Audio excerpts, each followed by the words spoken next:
Movie शुरू होती है। समुद्र में एक शिप को दिखाया जाता है। उसी शिप में एक सर्कस नाम के आदमी को देखते हैं। सर्कस की लाइफ बहुत ही बेकार चल रहा होता और वो हर रोज मछलियां पकड़ने के लिए अपने शिप से आता है। और जब आज सर्कस मछलियां पकड़ रहा होता है तब उसे अपने जहाज पर कुछ अजीब सा फील होने लगता है। उसकी जाल बहुत ही ज्यादा भारी होता है और जैसे ही वो अपने जाल को ऊपर की तरफ खींचता है तब वो देखता है कि उसके जाल में मछलियां नहीं बल्कि एक लड़की होती है। सर्कस देखता है कि उस लड़की की अभी भी सांसें चल रही होती है, यानी कि वो लड़की अभी जिंदा है। जिसके बाद वो होश में आती है। सर्कस उसे हॉस्पिटल चलने के लिए कहता है, लेकिन वो लड़की हॉस्पिटल जाने से मना कर देती है। लड़की कहती है कि अगर तुम मुझे हॉस्पिटल लेकर जाने की जिद करोगे तो मैं फिर से पानी में कूद जाऊंगी। मुझे किसी ऐसी जगह पर लेकर चलो जहाँ पर कोई भी इंसान ना हो और कोई मुझे देख ना सके। सर्कस उसे अपनी मॉम के घर लेकर जाता है और यहाँ पर हमें पता चलता है कि सर्कस की मॉम इस दुनिया में अब नहीं है। सर्कस कहता है कि तुम अब यहाँ पर आराम से रह सकती हो। ये कहकर उसे अपना खाना देकर वहाँ से चला जाता है। जिसके बाद वो अपने वाइफ के घर आता है। दरअसल अब उसका डाइवोर्स हो चुका है। उसकी एक एनी नाम की बेटी भी होती है। एनी की किडनी खराब होने के कारण उसे डायलिसिस ट्रीटमेंट पर ही रहना पड़ता है और यही वजह होती है कि उसकी बॉडी में बहुत ज्यादा कमजोरी हो चुकी है। वो सही से चल नहीं पाती। सर्कस अपनी बेटी को लेकर हॉस्पिटल जाता है जहाँ पर एनी का डायलिसिस का इलाज होता है। डायलिसिस के समय में एनी अपने डैड से कहती है कि आप कोई मुझे एक कहानी सुनाओ। वो कहने लगता है कि एक समुद्र के किनारे एक मछुआरा रहा करता था, लेकिन एक दिन उसके जाल में बहुत ही खूबसूरत लड़की फंस जाती है। उसकी बेटी उससे पूछने लगती है कि क्या वो जलपरी थी। दरअसल वो एक किताबों में पढ़ा है, उसमें बताया गया है कि अगर जलपरी पानी से निकलकर धरती पर आ जाए तो वो 7 सालों तक जमीन पर ही रह सकती है। और सर्कस अपनी बेटी को कोई कहानी नहीं बल्कि आज जो उसके साथ घटना घटा था वही वो अपने बेटी को कहानी के रूप में बता रहा था। इसीलिए उसकी कहानी अधूरी होती है। वो अपनी बेटी को पूरा नहीं सुना पाता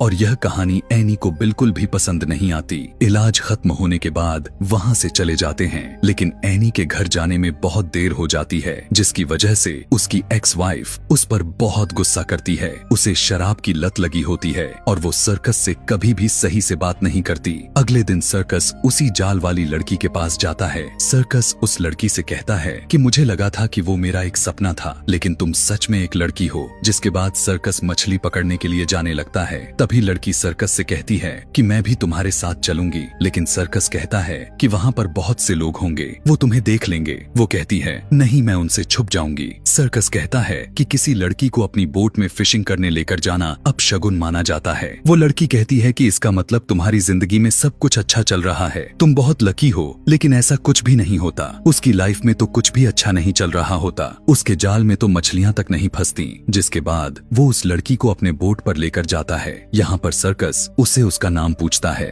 दरअसल ये लड़की अपनी याददाश्त खोने का नाटक कर रही होती है, पर आज वो कहती है कि तुम मुझे ओनेडिन कहकर बुला सकते हो। जिसके बाद वो गाना गाने लगती है और उसके गाते ही सर्कस के जाल में बहुत ही मछलियां फंस जाती हैं, जिससे सर्कस काफी खुश हो जाता है। वो ओनेडिन से कहता है कि इन्हें बेचने के लिए तुम मेरे साथ चल सकती हो। इसका जो भी फायदा होगा उसमें से मैं कुछ तुम्हें भी दूंगा और तुम अब हमेशा शिप पर आ सकती हो। लेकिन ओनेडिन कहती है कि नहीं, मुझे किसी से भी नहीं मिलना है सिवाय तुम्हारे। और यहाँ पर ओनेडिन को अब पता होता है कि सर्कस एक अच्छा इंसान है। इसके बाद सर्कस मछलियों को लेकर मार्केट जाता है, जहाँ पर उसे उसकी काफी सारे पैसे मिलते हैं। उस पैसे से सर्कस ओनेडिन के लिए कपड़े खरीदता है। जिसके बाद वो अपनी बेटी के पास जाकर उस कहानी को आगे बढ़ाता है और उससे आगे बताता है कि वो लड़की जो फिशरमैन ने अपनी जाल में फंसी थी, वो उसे फिर से अपने साथ मछली पकड़ने लेकर जाता है। तो वो गाना गाती है और उसके गाने की आवाज से बहुत सारी मछलियां उसकी जाल में फंस जाती हैं। एनी कहती है वो लड़की अपनी कहानी के थ्रू किसी को भी अट्रैक्ट कर सकती है। मैंने किताब में पढ़ा था। अब एनी को लगने लगा था कि उसके डैड उसे जो भी कहानी सुना रहे हैं वो बिल्कुल सच है, क्योंकि ये सब उनके साथ हो रहा है। अगले सीन में सर्कस अपने मॉम के घर आता है, जहाँ पर वो ओनेडिन को खरीदे हुए कपड़े देता है। यहाँ पर ओनेडिन को सर्कस काफी पसंद आने लगा था। सर्कस ओनेडिन से पूछता है कि तुम यहाँ पर कब तक रहने वाली हो। ओनेडिन कहती है कि मैं यहाँ पर कब तक रह सकती हूँ। तब सर्कस कहता है कि मैं चाहता हूँ तुम यहीं पर जिंदगी भर रहो। इस बात को सुनकर ओनेडिन को काफी अच्छा लगता है। सर्कस चर्च जाता है, जहाँ पर वो एक पादरी के सामने अपनी बातों को कॉन्फ्रेस करता है। वो उन्हें ओनेडिन के बारे में सारी बात बताता है, साथ ये भी कि वो आज उसके लिए कपड़े खरीदने के लिए गया था, लेकिन अंडरगारमेंट्स खरीदने में उसे शर्म आ रही थी, इसीलिए स्टोर से उसने अंडरगारमेंट्स को चुरा लिया था। वो यह भी कहता है कि पिछले 2 सालों से मैं शराब को हाथ तक नहीं लगाया। 2 साल पहले वो बहुत सारा शराब पिया करता था, लेकिन अब उसने शराब पीना छोड़ दिया है। वहाँ दूसरी तरफ हम ऑनडिन को देखते हैं जो पानी में नहा रही होती है। तभी वहाँ पर सर्कस की बेटी एनी आ जाती है। उसे पता था कि उसके डैड जो उसे कहानी सुना रहे हैं वो सच है। वो उसे देखकर पहचान जाती है कि ये वही लड़की है। जिसके बाद एनी ऑनडिन से पूछती है कि क्या तुम सच में एक जलपरी हो? क्या तुम्हारे पास मैजिकल पावर्स हैं? क्या तुम मेरी बीमारी को ठीक कर सकती हो? वो उसकी हाथों को ध्यान से देखने लगती है। साथ ही वो उससे पूछती है कि क्या तुम अपने शूट को छुपा दिया है? क्योंकि मैंने किताब में पढ़ा है अगर जलपरी अपने शूट को छुपा दे तो वो 7 सालों तक जमीन पर रह सकती है। ऑनडिन उसकी बातों का कोई भी जवाब नहीं देती, बस उसकी बातों को सुनकर मुस्कुरा रही होती है। वहीं इसी टाउन में एक और आदमी को दिखाया जाता है। जो ये आदमी ऑनडिन को ढूंढने के लिए आया है, लेकिन उसे नहीं पता होता कि ऑनडिन इस वक्त कहाँ पर है। सर्कस को भी ऐसा लग रहा होता कि हो सकता है कि कहीं न कहीं ऑनडिन जलपरी हो। अगले दिन वो फिर से ऑनडिन को अपने बोट पर मछलियां पकड़ने के लिए लेकर जाता है। यहाँ पर फिर से ऑनडिन उसी तरह से गाना गाने लगती है जैसे पिछली बार गाई थी, और आज एक बार फिर से उसके जाल में काफी सारे मछलियां फंस जाती हैं, जिससे वो बहुत खुश हो जाता है। यहाँ पर समुद्री गार्ड भी होते हैं जो उसके बोट को चेक करने के लिए आते हैं। यहाँ पर ऑनडिन उस गार्ड को देखकर छुप गई होती है क्योंकि दूसरे आदमियों के साथ नहीं जाना चाहती, लेकिन गार्ड उसे देख लेते हैं और अब वो सर्कस से पूछते हैं कि ये लड़की कौन है। वो कहता है कि ये मेरी लवर है, हम दोनों एक दूसरे से बहुत प्यार करते हैं। ऑनडिन गार्ड से यही बात कहती है, हाँ मैं उससे प्यार करती हूँ, और यह सुनकर गार्ड वहाँ से चले जाते हैं। सर्कस ऑनडिन से कहता है कि तुम्हें अब छुपने का कोई फायदा नहीं है क्योंकि यह एक बहुत ही छोटा टाउन है, और वो गार्ड सभी को बता देंगे कि मेरी बोट पर एक अनजान लड़की मौजूद थी। जिसके बाद दोनों एक सिटी में जाते हैं। यहाँ के सभी लोग सिर्फ ऑनडिन को ही देख रहे होते हैं क्योंकि वो काफी सुंदर होती है। सर्कस भी उससे कहता है कि तुम सच में बहुत सुंदर हो। इस बात को सुनकर उसे बहुत अच्छा लगता है। आगे जब दोनों एनी से मिलते हैं तब एनी कहती है मैं पहले भी ऑनडिन से मिल चुकी हूँ, और अब ऑनडिन और एनी की आपस में काफी अच्छी दोस्ती भी होने लगती है। ऑनडिन एनी से कहती है कि तुम स्विमिंग क्यों नहीं करती, जिस पर एनी उससे कहती है कि मुझे पानी से बहुत डर लगता है, लेकिन मैं अगर तुम्हारे साथ पानी में जाऊंगी तो शायद डर ना लगे। जिसके बाद उसे पानी में ले जाकर स्विमिंग सिखाती है कि तभी पानी ऑनडिन के पैर से कुछ टच होता है।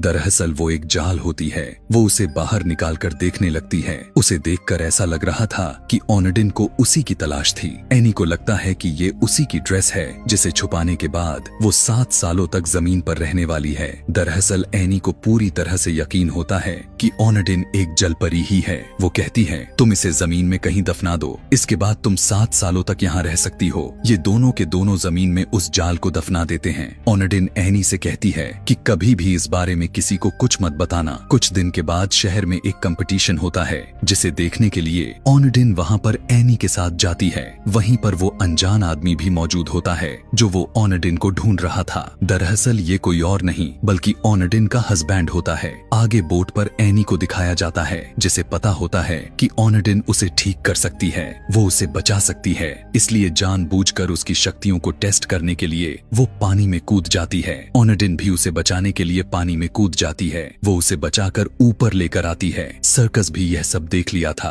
और उसे लेकर अपने एक्स वाइफ के घर पर जब एनी को छोड़ने जाता है तो वो उसे काफी खरी खोटी सुनाती है। जिसके बाद वो ऑनडिन के साथ वापस अपने मॉम के घर पर आ जाता है। ऑनडिन इससे पूछती है कि सभी तुम्हें सर्कस कहकर क्यों बुलाते हैं जबकि तुम्हारा नाम सर्कस नहीं है। तब वो उसे बताता है कि मेरा नाम बहुत ही पेचीदा है, इसलिए कोई उस नाम से बुलाता भी नहीं है, और कुछ साल पहले मैं एक सर्कस में काम किया करता था। मुझे शराब पीने की आदत भी थी। मेरी वाइफ भी शराब के नशे में धुत रहती थी। एक दिन मेरी बेटी की तबीयत बहुत ज्यादा खराब थी। मेरी वाइफ होश में नहीं थी क्योंकि उसने उस दिन बहुत ही ज्यादा शराब पी रखी थी और मैं भी नशे में धुत था। उसी दिन से मैंने फैसला कर लिया कि मैं आज के बाद मैं शराब नहीं पीऊंगा ताकि मैं अपनी बेटी की देखभाल कर सकूं। लेकिन मेरी बेटी की कस्टडी कभी भी नहीं मिली क्योंकि मेरे पास पैसे नहीं थे। मैं सिर्फ एक फिशरमैन हूँ। वो बहुत ज्यादा इमोशनल हो जाता है। ऑनडिन उसके पास आती है और ये दोनों इंटीमेट हो जाते हैं। अगले सीन में हम देखते हैं जो आदमी अपनी वाइफ यानी ऑनडिन को ढूंढ रहा होता है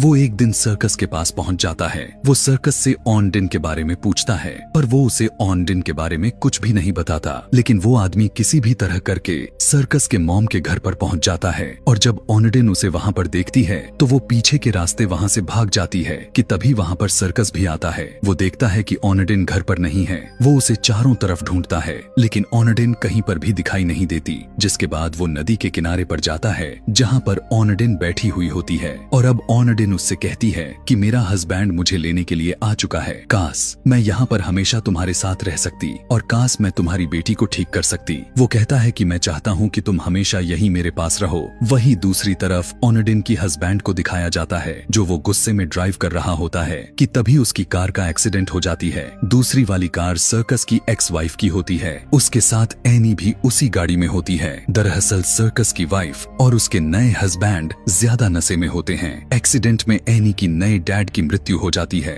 जबकि ओनेडिन का हस्बैंड और सर्कस की वाइफ बहुत ही बुरी तरह से इंजर्ड हो जाते हैं। जिसके बाद उन्हें हॉस्पिटल में एडमिट किया जाता है कि तभी वहां और सर्कस और ओनेडिन दोनों पहुंच जाते हैं। डॉक्टर उसे बताते हैं कि जो तुम्हारी एक्स वाइफ का हस्बैंड था उसकी मृत्यु हो चुकी है। वो एक डोनर था और उसकी किडनी तुम्हारी बेटी से मैच करती है। हम ऑपरेशन करके उस किडनी को ट्रांसप्लांट कर सकते हैं। अगले सीन में ओनेडिन का हस्बैंड उसके पास जाता है और कहता है कि हमें यहाँ से चलना चाहिए, पर ओनेडिन उसके साथ जाने से मना कर देती है। वो कहती है कि अब मैं यहीं पर रहूंगी। अगले दिन हम एक शिप पर देखते हैं जहाँ पर सर्कस की एक्स वाइफ अपने एक्स हस्बैंड की अस्थियां को पानी में बहा रही होती है। वो कहती है कि मैं अपने हस्बैंड की मौत से पूरी तरह से टूट चुकी हूँ। उसकी मौत का कारण मैं हूँ, क्योंकि मैं ही शराब पीकर गाड़ी चला रही थी। मेरी वजह से एक्सीडेंट हुआ है। सर्कस की एक्स वाइफ उसे कहती है कि तुम एनी को अपने पास रख सकते हो, लेकिन मेरी एक शर्त है कि तुम ओनेडिन से दूर रहोगे। सर्कस को कुछ भी नहीं समझ में आ रहा था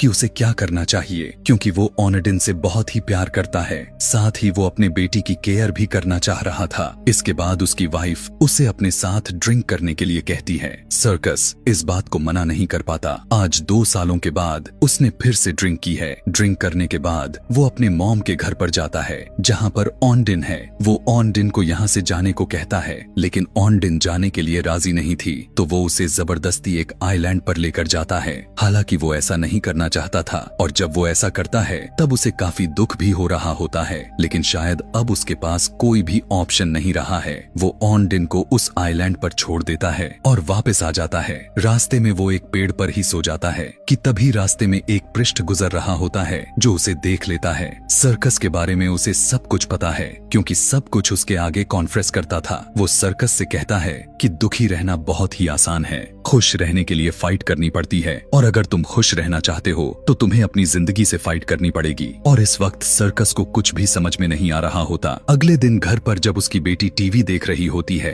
तभी टीवी पर एक सिंगर आता है जो सुरीली आवाज में गाना गाता है, और यह गाना कोई और नहीं बल्कि वही गाना होता है जो ओनेडिन गाया करती थी। जिसके बाद उसे यकीन हो जाता है कि ओनेडिन एक आम लड़की है, उसकी कोई भी पावर शक्ति नहीं है और ना ही वो कोई जल परी है। उसे अपनी गलती का एहसास हो जाता है, जिसके बाद सर्कस उसे लेने के लिए उसी आइलैंड पर फिर से जाता है, लेकिन ओनेडिन उसे कहीं पर भी दिखाई नहीं दे रही होती है। दरअसल वो तैरकर एक दूसरे आइलैंड पर चली गई थी, जहाँ पर उसे ओनेडिन नजर आ जाती है। ओनेडिन की हालत अब बुरी तरह से खराब हो चुकी थी। सर्कस उससे माफी मांगता है और कहता है कि मैं तुम्हारे बारे में सब कुछ जानना चाहता हूँ, तुम कौन हो और यहाँ पर कैसे आई। ओनेडिन यहाँ उसे बताती है कि मैं रोमानिया से हूँ, हालांकि मेरी शादी हो चुकी है, लेकिन मेरा जो हस्बैंड है वो मुझे बहुत ही बुरी तरह से ट्रीट करता है। वो नशे की चीजों को सप्लाई करने का काम करता है, जिसमें उसने मुझे भी इन्वॉल्व किया था। और एक दिन जब हम समुद्र के रास्ते डिलीवरी देने के लिए जा रहे थे कि तभी हमें समुद्री पुलिस चारों तरफ से घेर लिया और मुझे और मेरे हस्बैंड को पकड़ने की कोशिश किया। जिसके बाद मेरे हस्बैंड ने वो नशीली वाली चीज को मुझे देकर पानी में उतार दिया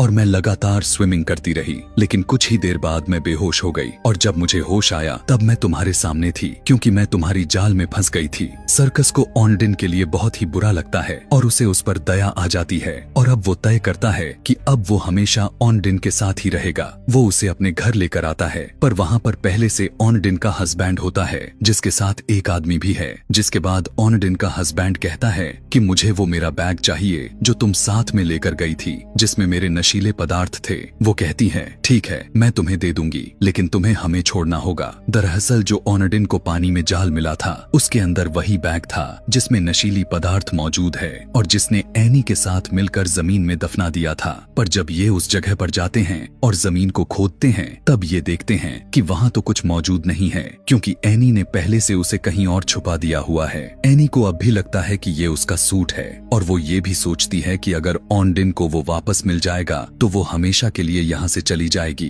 पर वे सभी एनी को बहुत समझाते हैं, जिसके बाद एनी इस सभी को बता देती है, मैंने शिप के पास पानी के अंदर उसे छुपा कर रखा है। ये सभी के सभी उसी शिप पर जाते हैं और उस बैग को पानी से बाहर निकाल रहे होते हैं। ऑनडिन को पता है कि उसका हस्बैंड एक क्रिमिनल है, अगर उसे बैग मिल भी गया तो वो किसी भी कीमत पर उसे नहीं छोड़ने वाला, इसलिए वो जानबूझकर अपने हस्बैंड को पानी में गिरा देती है। उसे तैरना नहीं आता और इसी वजह से उसकी वहीं पर डेथ हो जाती है। और अब ऑनडिन को पुलिस पकड़ लेती है, क्योंकि वो इस देश की नहीं है। यहाँ की पुलिस उसे अपने देश भेजने की तैयारी में होती है। और अब सर्कस के दिमाग में एक आइडिया आता है कि अगर वो ऑनडिन से शादी कर ले तो वो यहाँ की नागरिक बन जाएगी, जिसके बाद कोई उसे इस देश से नहीं निकाल सकता। और वो ऑनडिन से शादी कर लेता है और दोनों अपने लाइफ में काफी ज्यादा खुश होते हैं। और इसी के साथ यह कहानी यहीं पर खत्म हो जाती है। Thanks for watching.